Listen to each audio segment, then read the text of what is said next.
నమస్కారం, welcome to Amaravati news. యువతకు ఉపాధి కల్పించడమే తమ ప్రభుత్వ లక్ష్యమని ఆంధ్రప్రదేశ్ ఐటీ విద్యాశాఖల మంత్రి Nara Lokesh పునర్ఘటించారు. Speed of doing business లో ఆంధ్రప్రదేశ్ నెంబర్ 1 స్థానంలో ఉందని అన్నారు. ఈ నెల 16న కూటమి ప్రభుత్వ పాలనలో ఆంధ్రప్రదేశ్ రాష్ట్రానికి 10 లక్షల కోట్ల పెట్టుబడులు వచ్చాయని తెలిపారు. సోమవారం ఉండవల్లిలోని మంత్రి నారా లోకేష్ విలేకరులతో మాట్లాడారు. ఆర్సెల్లోర్ మిట్టర్ 1.5 లక్షల కోట్ల పెట్టుబడి పెడుతుందని వివరించారు. అన్ని రంగాల్లో ఆంధ్రప్రదేశ్ రాష్ట్రం దూసుకుపోతుందని స్పష్టం చేశారు. అభివృద్ధి వికేంద్రీకృతం తమ ప్రభుత్వ లక్ష్యమని పేర్కొన్నారు. రాష్ట్రంలో విజన్ ఉన్న నాయకత్వం ఉందని చెప్పారు. ఇండియన్స్ ఫస్ట్, మనందరం భారతీయులు. కంపెనీలు ఈరోజు వచ్చి ఆంధ్ర రాష్ట్రంలో పెట్టుబడులు పెద్ద ఎత్తున పెడుతున్నాయంటే తెలుగు వాళ్ళు చూసి పెడుతున్నాయి. ఇప్పుడు టీసీఎస్ వచ్చి విశాఖపట్నంలో సెంటర్ ఓపెన్ చేసింది, త్వరలో చేయబోతున్నాం. హైరింగ్ ఆల్రెడీ అయిపోయింది. తెలుగు వాళ్ళే 80% ఉన్నారు దాంట్లో, ఇతర రాష్ట్రాలు ఉండరు. సో ఇప్పుడు ఎలక్ట్రానిక్స్, మీరు చెప్పింది ఒక పాయింట్. ఇప్పుడు ఎలక్ట్రానిక్స్ మ్యానుఫ్యాక్చరింగ్ తీసుకుందాం. ఎలక్ట్రానిక్స్ మ్యానుఫ్యాక్చరింగ్లో కటింగ్ ఎడ్జ్ షాప్ ఫ్లోర్ లెవెల్లో మనోళ్ళు రాగలుగుతారు. మేనేజరియల్ లెవెల్లో మనోళ్ళు లేరమ్మా, అనుభవం లేదు మనకి. ఎందుకంటే ఎలక్ట్రానిక్స్ మ్యానుఫ్యాక్చరింగ్లో పక్కనున్న రాష్ట్రాలు మనకన్నా ముందెళ్ళి అనేక కారణాలు. Same thing with automotive. ఇప్పుడిప్పుడు ఆ ఎక్స్పర్టీస్ మనకు వచ్చింది, అందుకే మనోళ్ళు ఇప్పుడు దాంట్లోకి వెళ్తుంది. అదే ఐటీ రంగంలో ఎక్కడ చూసినా మనోళ్ళు ఉంటారు. కరెక్ట్. సో అట్లా కొన్ని రంగాలు ఏంటంటే కొన్ని రాష్ట్రాలు ముందెళ్ళకెళ్ళినాయి కనుక ఆ అడ్వాంటేజ్ వాళ్ళు పుచ్చుకున్నారు. ఇప్పుడు ఏంటంటే ఎడ్యుకేషన్ మంత్రిగా నేను ఇండస్ట్రీ మీ అందరం టైఅప్ చేసి ఈ వర్టికల్ హారిజాంటల్ ఇంటిగ్రేషన్ చేస్తే తప్పనిసరిగా అనుకుంది సాధించగలుగుతాం. మనకున్న యువతకి పెద్ద ఎత్తున ఉద్యోగాలు 10 కల్పించగలుగుతాం. That is అరెజెండా. అప్పుడు ప్రధానంగా ఏంటంటే కరికులం మొత్తం రీవ్యామ్ చేస్తున్నాం, కరికులంని బలోపేతం చేస్తున్నాం. 4 సంవత్సరాలు ఇంజనీరింగ్ నేర్పించబోతే ఎట్లమ్మా? కరెక్ట్. సో నాదేంటంటే కరికులం బలోపేతం చేయాలి, నంబర్ 1 ఎజెండా. నంబర్ 2, ఎవరైతే ఉద్యోగాలు ఎత్తుకుతున్నారో, ఉద్యోగం కావాలని కోరుతున్నారు, నైపుణ్యం పోర్టల్ అందుకే మేము లాంచ్ చేయబోతున్నాం. And first time in India, బహుశా ప్రపంచంలోనే ఫస్ట్ టైం అనుకుంటా, I have to check, but ఇండియాలో ఫస్ట్ టైం ఏంటంటే ఏఐ బేస్డ్ ఇంటర్వ్యూ. మీరు ఏ స్కిల్ అని తీసుకోండి, ఏసీ మెకానిక్, 2-వీలర్ మెకానిక్ దగ్గర నుంచి క్వాంటమ్ సైంటిస్ట్ వరకు ఏఐ ద్వారా మేము ఇంటర్వ్యూలు చేయబోతున్నాం. Pure AI driven. అక్కడ 5 సబ్ టాపిక్స్ పైన వాళ్ళ పర్ఫార్మెన్స్ ఎలా ఉంది, టెక్నికల్గా ఎక్కడున్నారు, కాన్ఫిడెన్స్లో ఎక్కడున్నారు, ప్రెజెంటేషన్ స్కిల్స్లో ఎలా ఉన్నారు. ఎందుకంటే చాలామంది ఇంటర్వ్యూకి వెళ్ళి ఫెయిల్ అవుతారు. ఇంటర్వ్యూని చూస్తే భయం వేస్తుంది, అలవాటు ఉండదు. సో మేమేంటంటే ఒక ప్లాట్ఫామే క్రియేట్ చేస్తున్నాం, ఏఐ బేస్డ్ ప్లాట్ఫామ్. సో అట్లా చేస్తున్నాం. ఈ నైపుణ్యంలో skill intervention, skill upgradation, seed app, వేరే skilling programs, state programs, central programs అన్ని దాంట్లోకి ఇంటిగ్రేట్ చేస్తున్నాం. So that should be the single point. అట్లా బిల్డప్ చేస్తాం. అందుకే కొంచెం సమయం పడింది. రెండోది టైమ్ లైన్స్ అడిగారు. Google data center 3 years, Arcelor Mittal commercial production if not end 2028 first quarter. Rangareddy జిల్లాలో ఘోర రోడ్డు ప్రమాదం జరిగింది. తాండూరు డిపోకు చెందిన ఆర్టీసీ బస్సును కంకర రోడ్డు వెళ్తుండగా లారీ ఢీకొట్టింది. చేవెళ్ల మండలం మిర్జాగూడ సమీపంలో ఈ ఘటన చోటు చేసుకుంది. బస్సుపై కంకర లోడు పడిపోవడంతో పలువురు ప్రయాణికులు దాని కింద కూరుకుపోయారు. ఈ ప్రమాదంలో 19 మంది మృతి చెందగా 20 మంది తీవ్రంగా గాయపడ్డారు. మృతుల్లో 10 మంది మహిళలు, 8 మంది పురుషులు, ఒక చిన్నారి ఉన్నారు. ప్రమాద సమయంలో ప్రయాణికుల ఆర్తనాదాలతో ఆ ప్రాంతం హృదయ విదారకంగా మారింది.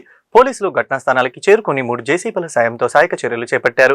కంకర్లో కూరుకుపోయిన వారిని బయటకు తీస్తున్నారు. క్షతగాత్రులను చేవెళ్ల ప్రభుత్వ ఆసుపత్రికి తరలించారు. మృతుల సంఖ్య మరింత పెరిగే అవకాశం ఉందని, 14 మృతదేహాలకు చేవెళ్ల ప్రభుత్వ ఆసుపత్రిలో పోస్టుమార్టం పూర్తయినట్లు మంత్రి దామోదర రాజనరసింహ వెల్లడించారు. క్షతగాత్రుల్లో 5 పరిస్థితి విషమంగా ఉన్నట్లు చెప్పారు. ఇదేమో కంకర టిప్పరు. ఇందులో ఒక కర్ణాటక మహిళ, మహారాష్ట్రన్ డ్రైవరు ఇందులో ఉన్నారు. ఇంకా ఇంజరీస్లో ఇరుపట్నం మహేందర్ రెడ్డి హాస్పిటల్ ట్రీట్మెంట్ జరుగుతున్నది. పోస్ట్ మార్టమ్స్ అనేది ఇప్పుడు ఇంకో ½ an hourలో కంప్లీట్ అయిపోతుంది. నేను ఇక్కడ పోతున్నాను. అంటే 19 ఇంజరీస్ కూడా 19. ఒక్కరికి కొద్దిగా హెడ్ ఇంజరీ ఉంది, ఒక్కరికి హెడ్ ఇంజరీ, మిగతా అందరూ కూడా నార్మల్ ఇంజరీస్. ఇంకో 5 గుర్తించాలి, ఇంకో 5 గుర్తించాలి. మిగతాన్ని కూడా గుర్తించారు. 19 డెడ్ బాడీస్, అందులో 14 అయిపోయినాయి, ఇంకా 5 ఉన్నాయి, గుర్తించాలి. అందులో ఓవరాల్ డ్రైవర్ మహారాష్ట్రను, ప్యాసింజర్లో ఒక మహిళ కర్ణాటక, సో దురదృష్టం ఇది. 19 మంది మరణించారు. 19 మందిలో సిటీకి తరలించే అవకాశం ఉందా సార్? ఉస్మానియా కానీ నిమ్స్కి కానీ తరలించే అవకాశం ఉంది? అంతే కదా, ప్రమాదం అనేది కంప్లీట్గా మనం ఇప్పుడే చెప్పలేము. ప్రమాదం జరిగింది, ప్రమాదం అనేది వచ్చి ఇద్దరు హెడ్ ఆన్ కొల్యూషన్ జరిగింది. హెడ్ ఆన్ కొల్యూషన్లో అక్కడ డ్రైవర్ ఇక్కడ డ్రైవర్ మరణించిండు. మోస్ట్లీ ఆ లోడ్ అనేది బస్ పైన పడడము, టిప్పర్ దానిపైన పడడము, దీనివల్ల అంటే బేసిక్లీ జరిగిన సంఘటన ఇది.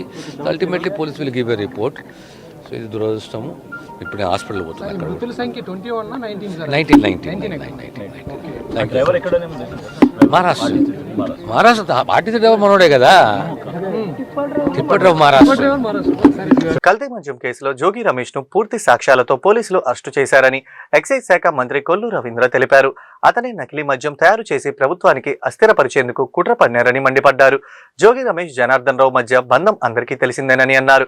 ఆయన ఇంటికి జనార్దన్ రావు వెళ్లిన సీసీటీవీ ఫుటేజ్ కూడా ఉందని వెల్లడించారు.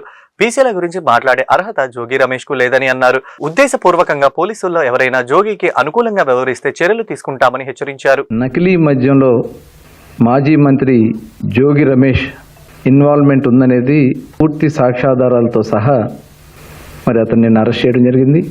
అరెస్ట్ చేసినటువంటి సందర్భంలో డీటెయిల్గా అతను ఎప్పుడు ఎక్కడ ఎలా జనార్దన్ రావుతో వాళ్ళ అనుయాయులతో అతను ఏ రకంగా దీనికి కుట్ర బన్నారనేది క్లియర్గా కనబడుతోంది. ఒక ఉద్దేశపూర్వకంగా ఆంధ్రప్రదేశ్ రాష్ట్రంలో మద్యం విధానాన్ని గత ప్రభుత్వంలో చేసినటువంటి తప్పుల వల్ల దాదాపు 30,000 మంది పైనే వాళ్ళ అక్రమ సంపాదనకి బలైపోయారు. ఇవాళ దాని మీద సిట్ వేయడం జరిగింది. ఆ సిట్ విచారణ పూర్తి స్థాయిలో జరుగుతూ ఉంది. ఇవాళ దీన్ని ప్రభుత్వం మీద ఒక నకిలీ మద్యాన్ని సృష్టించి ప్రభుత్వం మీద వేసి ప్రభుత్వాన్ని అస్థిరపరచాలనే ఒక దుర్మార్గమైనటువంటి ఆలోచనతో ఈ కార్యక్రమం అంతా చేశారనేది స్పష్టంగా కనబడుతోంది. ఇవాళ మేము కక్ష సాధింపుగా చేయాలనుకుంటే ప్రభుత్వం వచ్చిన వెంటనే ఒక్క వైసీపీ నాయకుడు కూడా రోడ్డు మీద తిరిగే పరిస్థితి ఉండదు. ఇవాళ ఒక మాజీ మంత్రిగా మీ మీద ఆరోపణలు వస్తే విచారణ ఎదుర్కొనాలి. ఎఫ్ఐఆర్లో మీ పేరుంది, సహకరించాలి. విచారణకు సహకరించకుండా దొంగ ప్రమాణాలు చేస్తూ బీసీల మీద ప్రమాణం, నీకు ఏ అర్హత ఉందా బీసీల మీద ప్రమాణం చేయటానికి? నిన్న మీరు నానా యాగి చేశారే, ఎక్సైజ్ స్టేషన్ దగ్గర నానా యాగి చేసి హాస్పిటల్కి వెళ్తే అద్దాలు పగలగొట్టి గ్లాసులు పగలగొట్టి మీరు మీ కుటుంబ సభ్యులు చేసినటువంటి యాగి ఇవాళ రాష్ట్ర ప్రజలు చూడలేదు అనుకుంటా ఉన్నారా? ఈ దుర్మార్గమైనటువంటి మహిళలను కించపరచడాన్ని వైసీపీ నేతలు పనిగా పెట్టుకున్నారని టీడీపీ ఎమ్మెల్సీ కావలి గ్రీష్మ ఆగ్రహం వ్యక్తం చేశారు. విపత్తుల సమయంలోనూ ప్రజలకు అండగా ఉంటూ ఎన్టీఆర్ ట్రస్ట్ ద్వారా అనేక సేవా కార్యక్రమాలు చేస్తున్న నారా భువనేశ్వరిని ప్రసన్న కుమార్ రెడ్డి అవమానించారంటూ ధ్వజమెత్తారు. అసలు పీపీపీ అంటే వైసీపీ నేతలకు తెలుసా అని ప్రశ్నించారు. లోకానికి గాని మహిళా జాతికి గాని ఎంతగానో ఇన్స్పైరింగ్ గా అందరికీ ఆదర్శంగా ఉండే అమ్మ నారా భువనేశ్వరి గారి మీద అనుచితమైన వ్యాఖ్యలు చేయడానికి ప్రసన్న కుమార్ రెడ్డి వచ్చాడు. ఈరోజు అమ్మ నారా భువనేశ్వరి గారు పీపీపీ పద్ధతిలోని హాస్పిటల్స్ కానీ కట్టడం ఉంటే బాగుంటుంది, కాలేజెస్ కానీ మెడికల్ కాలేజెస్ కానీ కడితే అది బాగుంటుంది అన్న ఉద్దేశంతో ముందుకు రావాలన్న ఉద్దేశంతో ఉన్నారు. అసలు నేను వైసీపీ నాయకులకు ఒకటే అడుగుతున్నా, అసలు మీకు పీపీపీ పద్ధతి అంటే ఏంటో తెలుసా? తెలుగుదేశం పార్టీ నాయకుల గురించి కానీ మహిళల గురించి ఎవరైనా మాట్లాడితే ఒప్పుకోము, ఊరుకోము, సహించేది లేదు అని మేము ప్రతి ఒక్క ప్లాట్ఫామ్ మీద చెప్తున్నాం. అయినా కూడా ఇది మీకు బుర్రకెక్కకపోతే దీనికి శిక్ష మీరు కఠినంగా అనుభవిస్తారు. ప్రజలు ఆల్రెడీ మీకు 11 సీట్లకు దింపారు. ఆ 11 కూడా మిగలకుండా 0 అయ్యేటట్టు మీ జీవితాలను మీరే రాసుకుంటున్నారు. రాష్ట్రంలో కూటమి ప్రభుత్వం అధికారంలోకి వచ్చినప్పటి నుండి ప్రభుత్వం అర్థమే మారిపోయిందని ఆరోపించారు. వైసీపీ స్టేట్ కోఆర్డినేటర్ సజ్జల రామకృష్ణారెడ్డి ప్రజల ఆంక్షల మేరకు ఏ ప్రభుత్వం అయినా పనిచేస్తాయి, మేనిఫెస్టోలు అమలు చేయడంతో పాటు వ్యవస్థలు అనుగుణంగా పనిచేయాలి. కానీ కూటమి ప్రభుత్వం మాత్రం వ్యవస్థలను గాలికి వదిలేసింది. ప్రభుత్వమే నేర స్వభావం కలిగి ప్రత్యర్థి పార్టీ నేతలను టార్గెట్ చేస్తుందని విమర్శించారు. గత ప్రభుత్వ హయాంలో ఇలాంటి పరిస్థితులు లేవు. ప్రభుత్వంలో పెద్దలే ఆర్గనైజర్ క్రైమ్ కు పాల్పడుతున్నారని అన్నారు. శాంతి భద్రతల పరిరక్షణ విషయంలో డొల్లగా మారిపోయిందని, చంద్రబాబు పొలిటికల్ గవర్నెన్స్ వికృత రూపంలో వెళ్లిపోయిందని, మాజీ మంత్రి జోగి రమేష్ అరెస్టుతో వీరి వికృత చేష్టలు పీక్ స్టేజ్ కు వెళ్లాయని అన్నారు. అసలు ఈ ప్రభుత్వంలో ఏం జరుగుతుందని చూపించిన వ్యక్తిపై కేసులు పెట్టారంటూ మండిపడ్డారు. ఏంటి యాక్సిడెంట్ అంటేనే అనుకోకుండా జరిగేది. నోబడీ ఎక్స్పెక్ట్స్ చంద్రబాబు నాయుడు అంతకుముందు జగన్మోహన్ రెడ్డి గారు కూర్చొని ఆంఫట్ అని ఎక్కడ ఏం జరగకుండా కోట్ల మంది మూవ్మెంట్స్ రెస్ట్ ఇచ్చేస్తారని ఎందుకు అనుకుంటారు? కాదు, ఎక్కడెక్కడ అవకాశాలు ఉన్నాయో జరగడానికి అక్కడ ప్రివెంటివ్ దీని కిందను కేర్ఫుల్గా ఉండేట్టు అక్కడ ఎవరైతే వస్తారో వాళ్లకు దానికి అవసరమైన ఎడ్యుకేషను, అవేర్నెస్ క్రియేట్ చేయడము, ఒక ఆర్డర్ మెయింటైన్ చేయించడము, ఆర్డర్ మెయింటైన్ చేయడానికి అవసరమైన ఇన్ఫ్రాస్ట్రక్చర్ పెట్టించడము, వీటన్నిటిలో సపోర్టింగ్గా ఉంటూ ప్రాణాలు పోకుండా కాపాడే బాధ్యత ఎవరిది? పోలీసుది కాదా? అది జరిగిన అరగంట గంటకే మాకు సంబంధం లేదు, అది ప్రైవేట్ది అన్నాడు తెలుగుదేశం పార్టీ సోషల్ మీడియాతో సహా, గవర్నమెంట్, ఆఖరికి ఎండోమెంట్ మినిస్టర్ సహా అందరూ, దాన్ని ఏమంటారు, మన వారసుడు చంద్రబాబు వారసుడు లోకేష్తో సహా వాళ్ళు ఒప్పుకోవట్లా. ఒక ఘోరం జరిగింది, తప్పు జరిగింది, అయితే మాది కాదు అనడం ద్వారా ఏంటంటే తప్పు జరిగింది అయితే ఒప్పుకున్నారు. సిగ్గున్న ప్రభుత్వం ఏదైనా. గుంటూరు సబ్ జైల్లో ఉన్న వైసీపీ సోషల్ మీడియా కార్యకర్త వజ్రాల తారక ప్రతాప్ రెడ్డిని వైఎస్ఆర్ కాంగ్రెస్ పార్టీ జిల్లా అధ్యక్షులు అంబటి రాంబాబు, తూర్పు నియోజకవర్గ సమన్వయకర్త షేక్ నూరి ఫాతిమా, లీగల్ టీం ములాఖాత్ అయ్యారు. అనంతరం అంబటి మీడియాతో మాట్లాడుతూ సోషల్ మీడియాలో పోస్టు పెట్టాడని, వజ్రాల తారక్ ను అరెస్టు చేసి జైల్లో పెట్టిన నేటికి 41 రోజులు అవుతుందని తెలిపారు. చంద్రబాబు మీద సోషల్ మీడియాలో వేరొక వ్యక్తి పోస్టు పెడితే దానిని సాకుగా చూపించి వారిద్దరూ ఫ్రెండ్స్ అని తారక్ను అరెస్ట్ చేశారని చెప్పారు. యూరియా విషయంలో రైతులు ఇబ్బంది పడుతున్నారని, పోస్టు పెడితే అరెస్టు చేయవలసిన అవసరం ఏముందని ప్రశ్నించారు. బెయిల్ వేసిన ప్రతిసారి పోలీసులు విచారణ పూర్తి కాలేదని జడ్జికి తెలియజేసి కస్టడీ పేరుతో రిమాండ్ ని పొడిగించుకుంటూ పోతున్నారని అన్నారు. వైఎస్ఆర్ కాంగ్రెస్ పార్టీ ఆఫీస్ నుంచి డబ్బులు వస్తున్నాయని అబద్ధపు స్టేట్మెంట్ తీసుకున్నారని తెలిపారు. ఎవరి మీద కక్ష ఉంటే వారిపై ఏదో ఒక సాకు చూపి కూటమి ప్రభుత్వం అరెస్టు చేస్తుందని చెప్పారు. తమ కార్యకర్తలను విచారిస్తున్న పోలీసులు న్యూడ్ వీడియోలు తీసి సోషల్ మీడియాలో పెట్టి డబ్బులు సంపాదిస్తున్నానని ఒప్పుకోవాలని బలవంతం చేశారని చెప్పారు. ఈ విషయం తమ లాయర్ సమక్షంలో జరగడం వల్ల వెలుగులోకి వచ్చిందని వెల్లడించారు. మేము చెప్పినట్లు చేస్తే నిన్ను వదిలిపెడతామని పోలీసులు తారక్ ను బెదిరించారని తెలిపారు. జోగి రమేష్ మీద కూడా ఫేక్ స్టేట్మెంట్ తీసుకొని అరెస్టు చేశారని అన్నారు.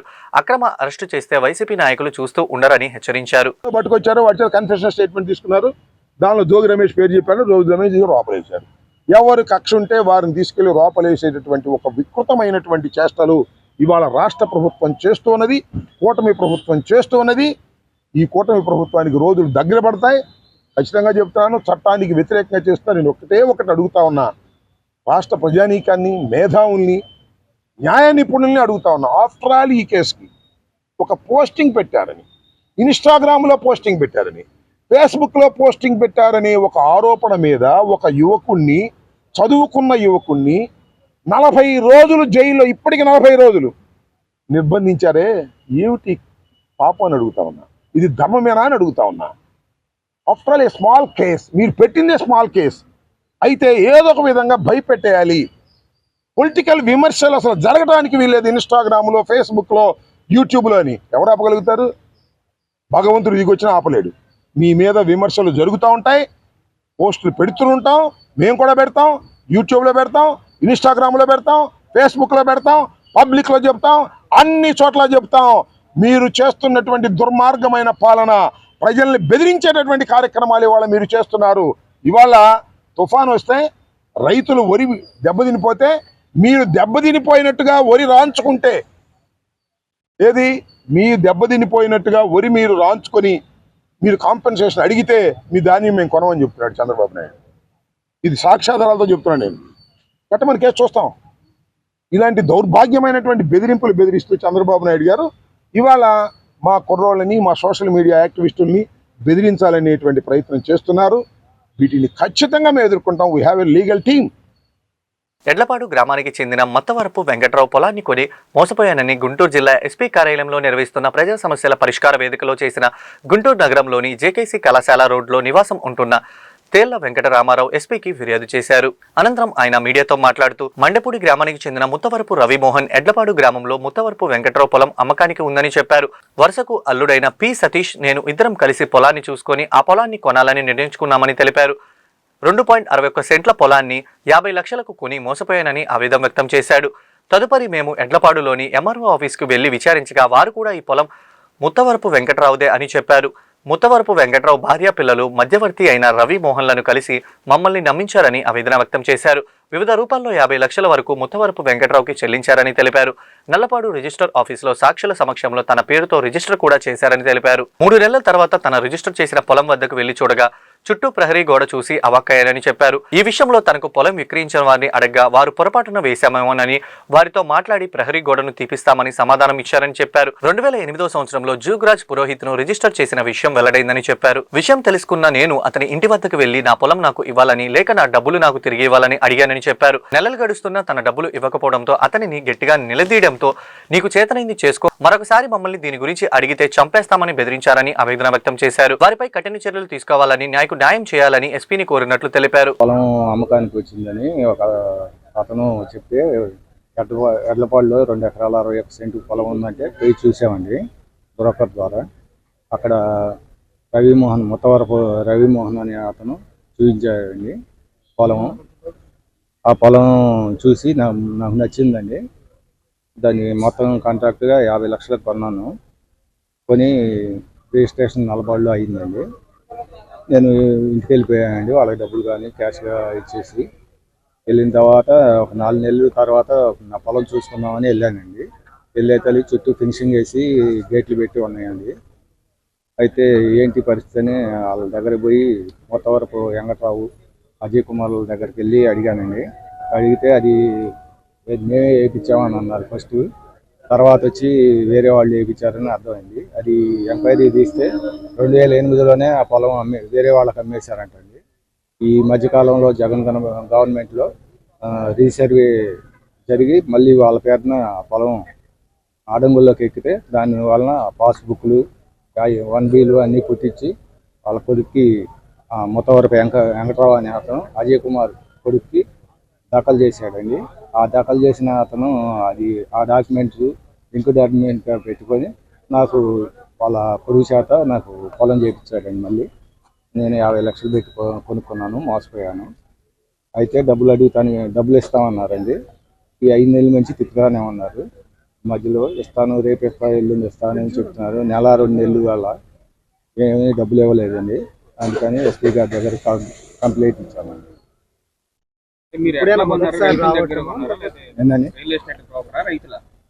రైతుల దగ్గరనే కొన్నానండి. ఇప్పుడే వచ్చాను. పొలం కొనుక్కున్న దానికి అక్కడ బ్రోకర్ ద్వారా తెలిసిందండి. అతను ఇలా వచ్చి ఇలా చూపించాడండి. నచ్చిన తర్వాత కొనుక్కున్నామండి. చెక్ చేసామండి. ఆ నెంబర్లో వేరే ఉన్నారు కానీ ఆ నెంబరు తక్కువ నెంబర్ కదండి. వీళ్ళు 260 సెంట్ ఉందండి. అది వేరే వాళ్ళకి 140 సెంట్లే ఉంది. అందువలన ఇది ఆన్లైన్లో కూడా చూసినా ఉపయోగం కనపడలేదు. ఏమంటున్నారు? మీ డబ్బులు మీకు ఇస్తామంటున్నారు కానీ ఇవ్వట్లేదు. ఏం కోరుకుంటున్నారు ఇప్పుడు? మా పొలం మాకు అప్పజేయటం కానీ లేదా మా డబ్బులు. గుంటూరు మల్లయ్య లింగయ్య భవనంలో కౌలు రైతుల జీవితాల్లో నెలకొన్న తీవ్రమైన సమస్యలను చర్చిస్తూ విస్తృత రౌండ్ టేబుల్ సమావేశం జరిగింది. ఈ సమావేశంలో కౌలు రైతు సంఘం జిల్లా కార్యదర్శి పివి జగన్నాథ్ హాజరయ్యారు. కౌలు రైతుల భవిష్యత్తు, వారి హక్కులు, రుణభారం, పంట నష్టాలు, గుర్తింపు లోపాలు వంటి అంశాలపై చర్చించారు. ఈ సమావేశంలో ఉన్నత స్థాయి రాజకీయ నాయకులు, రైతు సంఘాల ప్రతినిధులు, వర్గ నాయకులు పెద్ద సంఖ్యలో పాల్గొన్నారు. కౌలు రైతు సంఘ రాష్ట్ర కార్యదర్శి జలమయ్య, ఆంధ్రప్రదేశ్ రైతు సంఘం రాష్ట్ర ప్రధాన కార్యదర్శి కేవీవి ప్రసాద్ మాట్లాడుతూ కౌలు రైతులు వ్యవసాయ ఉత్పత్తిలో కీలక పాత్ర పోషిస్తున్నప్పటికీ వారు ప్రభుత్వ పథకాలను సరిగ్గా చేరవేయడం లేదని పేర్కొన్నారు. వారికి ప్రభుత్వ పథకాలు సరిగ్గా చేరడం లేదని పేర్కొన్నారు. కౌలు రైతులకు గుర్తింపు కార్డులు జారీ చేయడంలో ప్రభుత్వం తీవ్రంగా నిర్లక్ష్యం వహిస్తుందని విమర్శించారు. రుణ సౌకర్యాలు, పంట బీమా, గిట్టుబాటు ధర, ఇన్పుట్ సబ్సిడీ, నష్టపరిహారం వంటి అంశాలను ప్రభుత్వం ప్రాధాన్యంగా చూడాలని డిమాండ్ చేశారు. కౌలు చట్టాన్ని అమలు చేయడానికి ఆర్డినెన్స్ తెచ్చేందుకు కూడా ప్రభుత్వం వెనుకబడిందని సూచించారు. అదేవిధంగా అధిక కౌలు రేటు, ప్రైవేటు రుణదారుల యొక్క భారీ వడ్డీ, 90% కౌలు ఒప్పందాలు నోటిపత్రం ఆధారంగా జరగడం వంటి వాస్తవాలను నాయకులకు ప్రస్తావించారు. భూ యజమానుల పేర్లపై ఉన్న రుణాల కారణంగా కౌలు రైతులకు బ్యాంకుల నుండి రుణాలు రాకపోవడం ఒక ప్రధాన సమస్యగా గుర్తించారు. కౌలు రైతుల జీవనం క్షీణిస్తుండగా ప్రభుత్వం నిర్లక్ష్యం చూపడం ఆగ్రహాస్పదమని వ్యాఖ్యానించారు. ఆంధ్రప్రదేశ్ కౌలు రైతుల సంఘం రాష్ట్ర ప్రధాన కార్యదర్శిని. ఈరోజు జరుగుతున్నటువంటి సమావేశానికి రైతు సంఘాలు, కౌలు రైతు సంఘాలు, ఏఐటీసీ రాష్ట్ర నాయకత్వం, ఇతర ప్రజా సంఘాల నాయకులు కూడా పాల్గొన్నారు. ఈ సమావేశం సందర్భంగా ప్రభుత్వం దృష్టికి తీసుకురావాల్సిన అంశాల గురించి 2-3 అంశాలని ప్రభుత్వం దృష్టిలో పెట్టబోతుంది. రాష్ట్రం ప్రత్యేకంగా ఏర్పడిన తర్వాత అంతకుముందు ఉమ్మడి రాష్ట్రంలో కూడా కౌలు రైతులు గణనీయమైన సంఖ్యలో ఉన్నారు. కౌలు రైతులకి ఏ ప్రభుత్వం కూడా న్యాయం చేయలేదు. ఈరోజు మన రాష్ట్రంలో కౌలు రైతులు అంటే రైతులు, వ్యవసాయం అంటే కౌలు వ్యవసాయం. అత్యంత కీలకమైన భూమికను పోషిస్తుంది కౌలు రైతు. అన్ని పంటల్లోనూ అన్ని ప్రాంతాల్లోనూ కౌలు రైతులే వ్యవసాయ పంటలు పండిస్తున్నారు. కానీ ఉద్యానవన, వ్యవసాయ, బ్యాంకు తదితర పథకాల ద్వారా అమలు జరుగుతున్నటువంటి ఏది కూడా కౌలు రైతులకి అందటం లేదు.